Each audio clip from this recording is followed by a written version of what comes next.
la tradición de la iglesia. No abarcaremos todo en esta grabación, será una parte de esta lección. Punto 1. Buscando una presentación viva e integral. Podríamos describir la tradición de la iglesia como, óigase, el tesoro de qué? El tesoro de doctrina y de vida, doctrina, ideas y vida, experiencias. O sea, es un tesoro de sabiduría de la iglesia. Este tesoro de doctrina y de vida, discernido, purificado, explicado y enriquecido a través de los siglos. Todo lo que es el Antiguo Testamento, el Nuevo Testamento y la iglesia. Eso es, en palabras un poco técnicas, la definición de la tradición de la iglesia.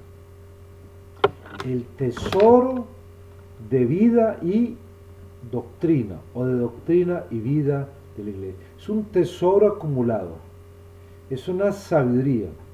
Así como una persona a través de la vida acumula una experiencia, una sabiduría, eso es algo así similar la tradición de la iglesia. Palabras y obras de Dios, que se revela y realiza su obra de salvación. Por eso la tradición son palabras y obras de la iglesia. O sea, lo que la iglesia ha dicho y lo que la iglesia ha hecho, que acoge, vive, proclama, comparte y transmite el mensaje y la obra divina de la salvación.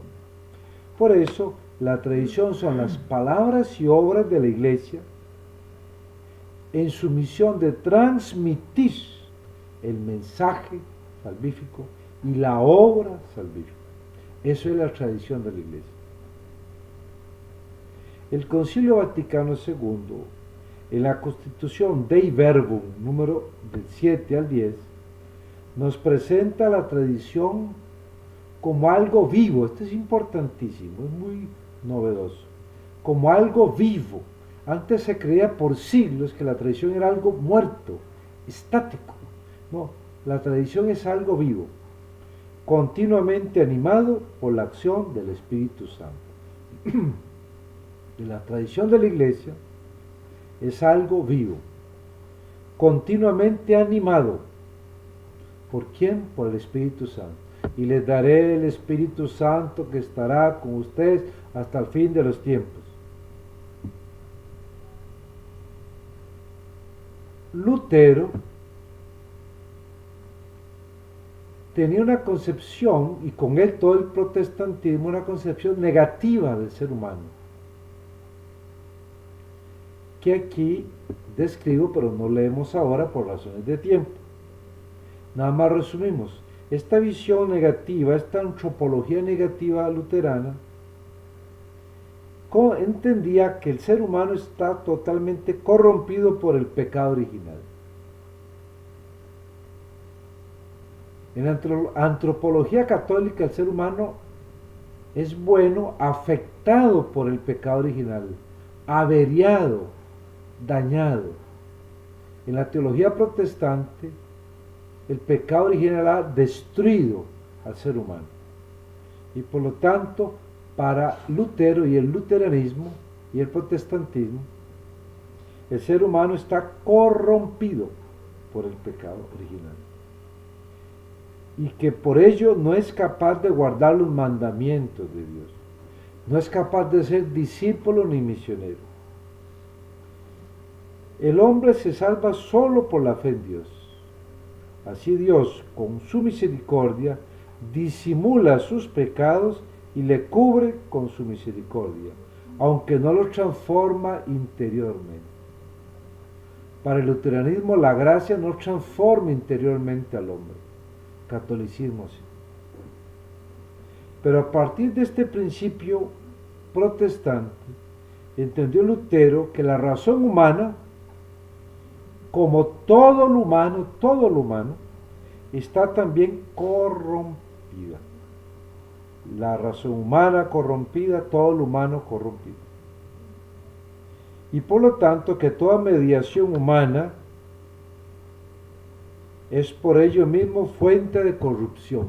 Toda mediación, por ende la mediación de la Iglesia es corrupción.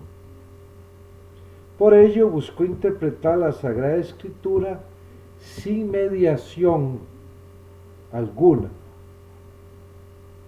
O sea, el libre examen, o la sola escritura, solo la Biblia del luteranismo, defendiendo una interpretación individual. Por eso, de cierta manera, para el luteranismo es Dios y el individuo y Dios. Esta mediación no hay, que es la religión, son las iglesias, que es la iglesia. Porque para él todo lo humano está dañado y por lo tanto la mediación de la iglesia está dañada. Por lo tanto la interpretación de la iglesia está dañada. Y por eso él defiende el libre examen, la sola escritura, o sea, la interpretación privada del individuo ante la Biblia. ¿Qué sucedió con esto? Que influencia hasta nuestros días actuales.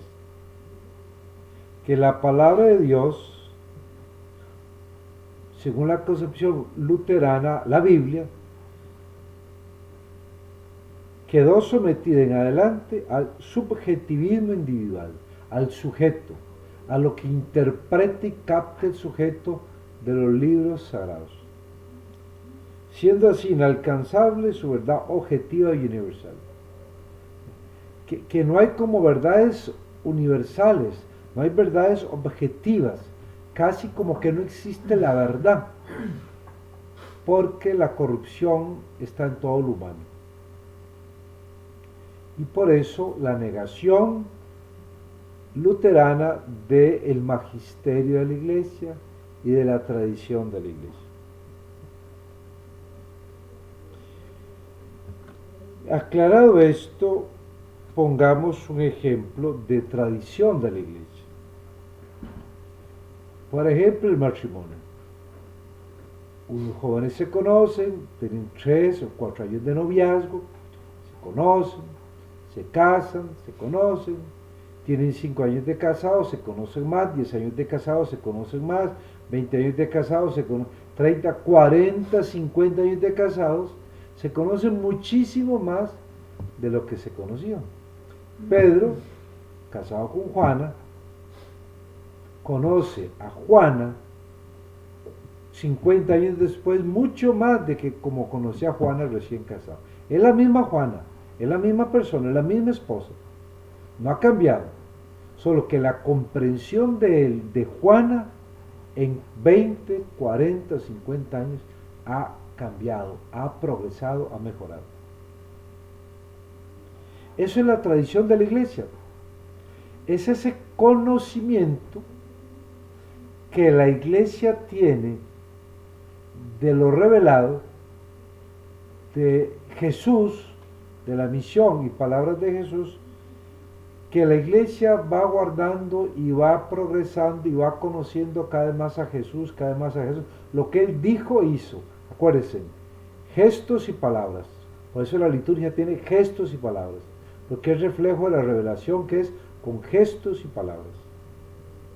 Todos los gestos y palabras de Jesús, dadas de una vez por todas, la Iglesia va rumiando, va masticando, va digiriendo, va comprendiendo mejor. Y esa comprensión se llama tradición. La comprensión de Pedro por Juana, con el paso de los años, es una tradición que hay en Pedro, de su comprensión de Juana. Esa es la tradición de la Iglesia, en la comprensión del misterio salvífico de Jesucristo que la Iglesia va teniendo con el paso de los siglos y los milenios. Jesucristo no cambia, sus palabras y hechos son los mismos, como Juana es la misma, solo que Pedro la conoce mejor, solo que la iglesia conoce mejor a su esposo Jesucristo. Ve que hay un progreso en que Pedro conoce a Juana, en que la iglesia conoce más a Jesús, hay un avance, un progreso. Por eso la tradición es viva, progresiva. Es la inteligencia de la fe, la comprensión de la fe. Por eso se dice, una definición de iglesia, de tradición. ¿Qué es la tradición de la iglesia? La tradición de la iglesia es lo que la iglesia es y lo que la iglesia cree. Eso es la tradición de la iglesia. Lo que la iglesia es y lo que la iglesia cree. Todo lo que la iglesia es, su vida, lo que la iglesia cree, sus verdades, es lo que llamamos tradición de la iglesia.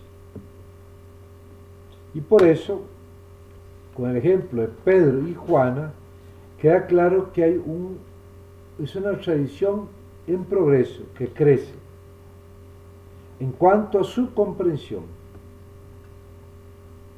Por eso, cuando decimos crece, lo que crece es la comprensión, tanto de las cosas como de las palabras transmitidas, con la reflexión o el estudio de los creyentes. Así Dios, que ha hablado en el pasado, hace 2019 años, no cesa de hablar hoy con la esposa de su Hijo amado. Lo que Dios reveló en Jesucristo hace 2019 años sigue teniendo eficacia, actualidad aquí y ahora. Se actualiza para que le llegue la salvación a los hombres de hoy. Y no es algo que se quedó allá en el pasado. El Hijo, esposo de la iglesia, sigue amándola, acompañándola, cuidándola y hablándole al oído a su esposa. Por eso la inteligencia de la revelación, la comprensión de la revelación cada día mejor. Precisamente el mundo protestante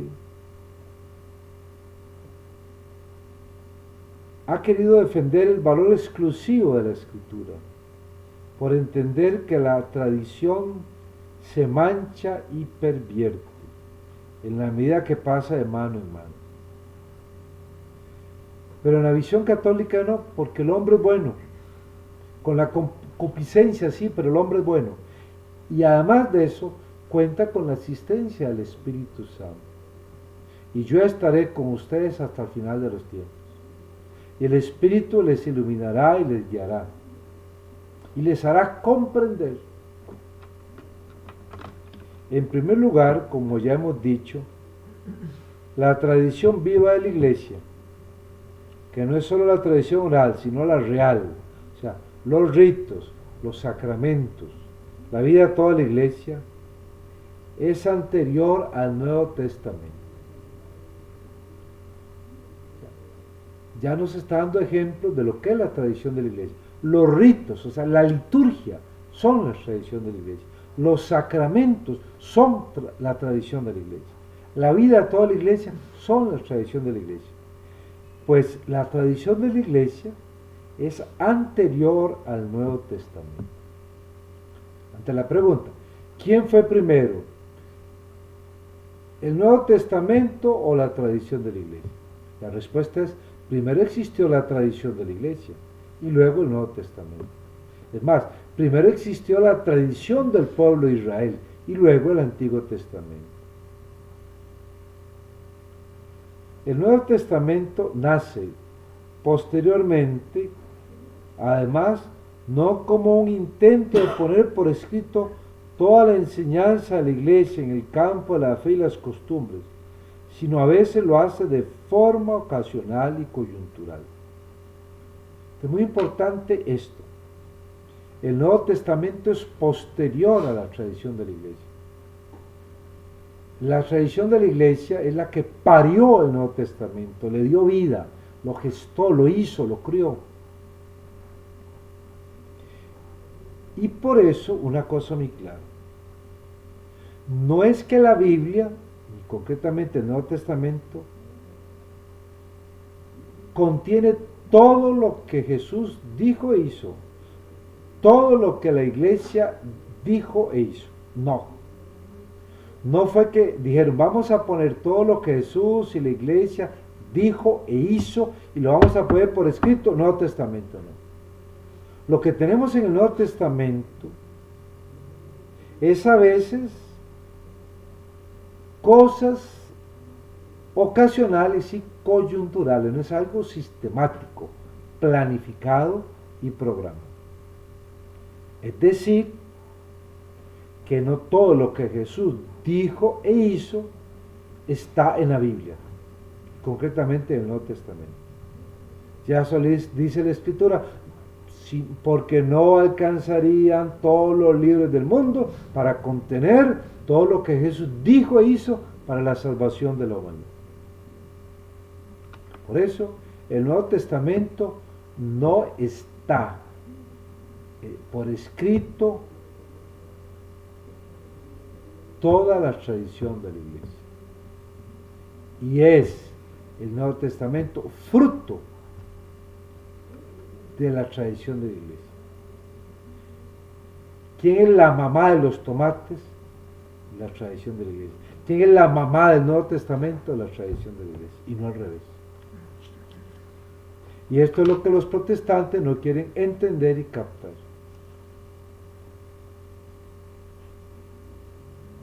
Es algo como lo que ocurre, por ejemplo, en la vida de los santos.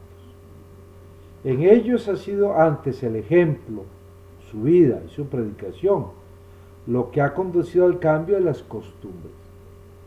Solo posteriormente se han puesto por escrito sus enseñanzas. Lo mismo ocurre en la iglesia primitiva. Primero San Francisco vivió, hizo y dijo, y después su vida fue escrita. El Padre Pío primero habló e hizo, y después fue puesta por escrita lo que él dijo e hizo su vida. Así es, primero Jesús dijo e hizo, y luego fue puesto por escrito algo, no todo, algo fue puesto por escrito y es el Nuevo Testamento. Se quedaron muchas cosas fuera. ¿A dónde están? ¿Se perdieron? No, están contenidas en la tradición de la iglesia.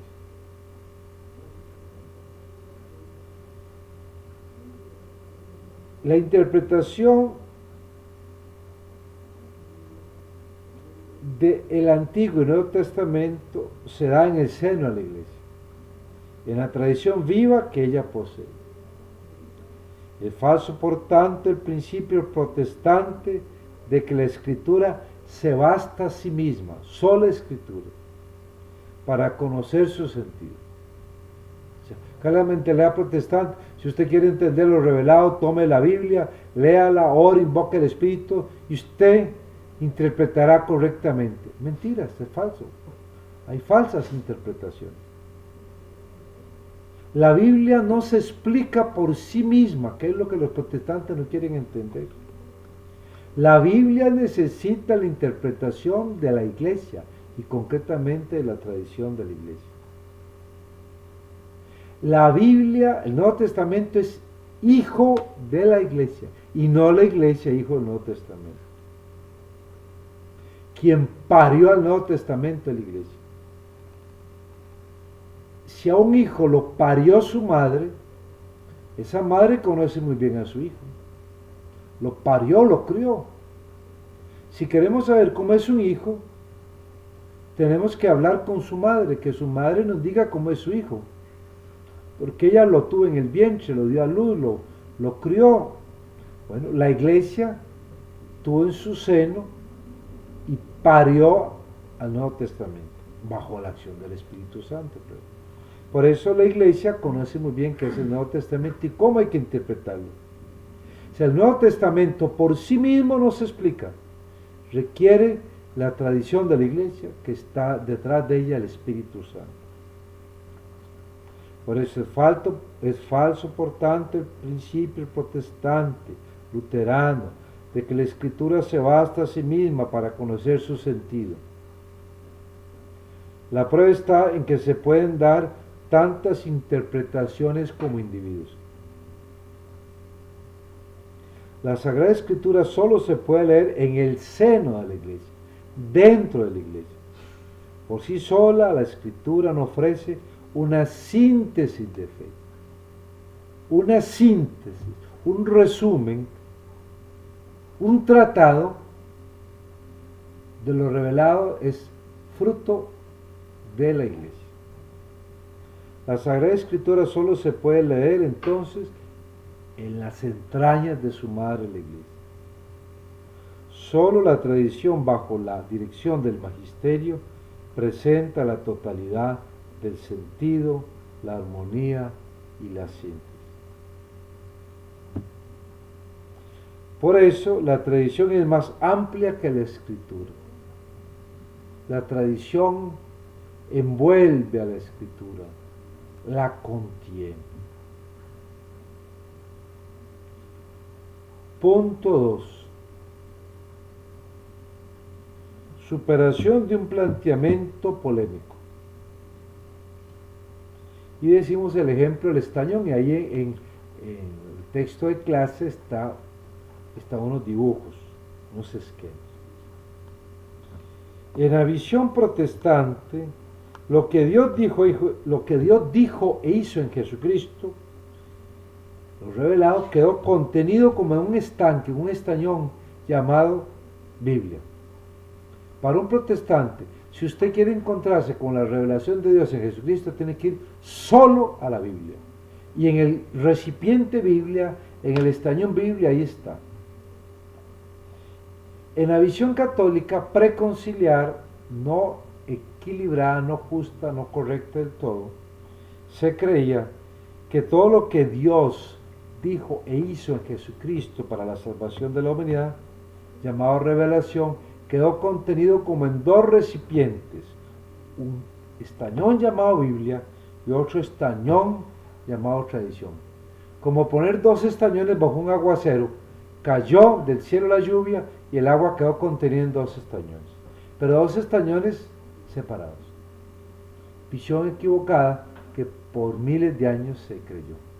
La visión correcta que nos da el Concilio Vaticano II de revelación, la visión católica, es que hay un solo aguacero y un solo estañón que captó esa agua. Hay solo una revelación de Dios en Jesucristo y todo lo que Jesús dijo e hizo está contenido en un solo estañón, donde es Biblia y tradición, Biblia y tradición, mutuamente correlacionadas, implicadas, no separadas. No es la Biblia por un lado, la tradición por otro, sino Biblia y tradición compenetradas, hermanadas, entrelazadas, una simbiosis, una relación allí muy importante, que ya lo hemos dicho, para entender la Biblia hay que entenderla en el seno de la iglesia, dentro de la iglesia, en el marco de la iglesia. Y ahí, en el texto, hay más explicaciones que por razones de tiempo no entramos ahora aquí a explicar. Pasamos al punto 3. La luz del Vaticano II. Entonces, repito, según el Concilio Vaticano II, la revelación de Dios en Jesucristo está contenida mutuamente en la Sagrada Escritura y la tradición que se complementan. Eso es la revelación, la plenitud. Ahora, más abajo, no al mismo nivel, está el magisterio de la iglesia. Que el magisterio de la iglesia es un instrumento para transmitir lo revelado, el dato revelado, el depositum fidei. Y luego está la teología de la iglesia, que ayuda a comprender el dato revelado y el magisterio. Después estudiaremos qué es el magisterio de la iglesia, después estudiaremos qué es la teología.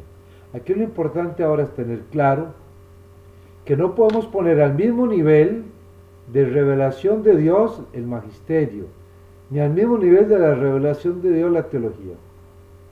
El magisterio y la teología están por debajo de la revelación de Dios, por debajo y al servicio, como plataformas transmisoras, portantes del depósito en fin. La Constitución dogmática Dei Verbum del Concilio Vaticano II nos invita a superar esos imperfectos planteamientos para situarnos en una línea vital. En primer lugar, Biblia y tradición respecto de la revelación no son dos fuentes separadas, dos estañones, sino que juntas y con el magisterio, inclusive, y con la teología, forman el caudal en donde bebemos la divina revelación y vivimos la vida de Dios que nos brinda con su obra de salvación. Punto cuarto. Crecimiento de la tradición. Ya lo adelantamos en parte, vamos a remacharlo acá. Si lo que se transmite, la tradición, es el misterio mismo de la salvación revelada y orada por Dios, el don del amor del que Dios nos tiene y del que suscita en nosotros, se comprenderá que cuanto más penetremos y vivamos ese don, más crecerá la misma tradición. O sea, la tradición crece, y entre más vivamos el mensaje revelado, más crecerá la comprensión del mensaje revelado, más crecerá la tradición de la iglesia. El amor hace eso. El misterio de la salvación no es solo un suceso histórico, confinado al pasado, hace 2019 años, sino que vuelve a hacerse presente, aquí y ahora, kairos, aquí y ahora, en cada tiempo de la iglesia. Es lo que llamamos, acuérdense, el gran principio teológico de la actualización, con el que explicamos la Eucaristía, con el que explicamos las indulgencias. La salvación se vuelve a ser presente en cada tiempo de la iglesia, se actualiza. Por lo tanto, se repite su experiencia, conciencia e inteligencia, comprensión. Sin que el misterio de nuevo presente de Cristo crezca. Cristo es el mismo.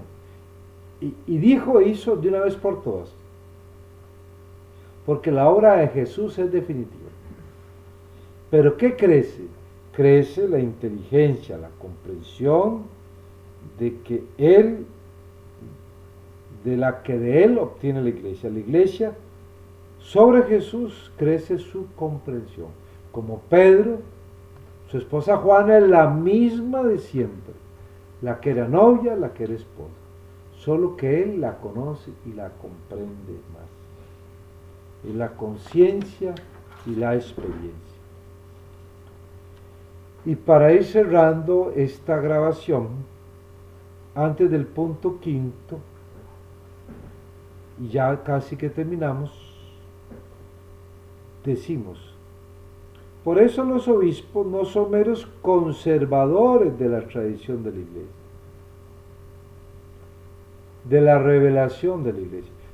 Se les presentó por siglos a los obispos como si fueran perros bulldog, perros guardianes.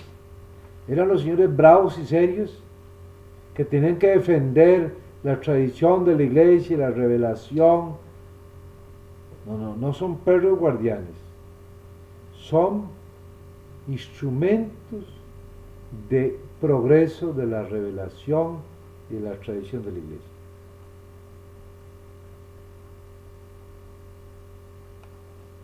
La revelación concreta de Dios, por eso se habla de una revelación concreta aquí ahora, concreta en el tiempo, con sus coyunturas en la historia, con su movimiento, con su recapitulación del pasado en el presente en vista del futuro. Hoy, y no en verdades eternas, antiguas del pasado. Punto quinto y final para concluir los pocos minutos que nos quedan.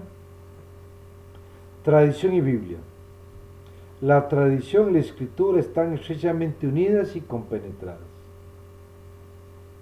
Manan de la misma fuente, se unen en un mismo caudal, corren hacia el mismo fin. La Sagrada Escritura es la palabra de Dios, verbum Dei, en cuanto escrita, por inspiración del Espíritu Santo. La tradición recibe la palabra de Dios, encomendada por Cristo y el Espíritu Santo a los apóstoles, y la transmite íntegra. Por eso la tradición es una plataforma que transporta y la transmite íntegra. Por eso la Iglesia no saca exclusivamente de la Escritura la certeza de todo lo revelado, sino que también lo saca de la tradición. La Iglesia Católica, si quiere tomar elementos del depositum fidei, del depósito de la fe, del depósito de lo revelado, acude a la Biblia, sí, al Nuevo Testamento sí, pero también a la tradición de la Iglesia, donde ha quedado allí también captada lo que Jesús dijo e hizo para la salvación del universo. Y con esto concluimos esta clase y nos queda para la próxima el punto 6 y siguiente. Gracias, bendiciones.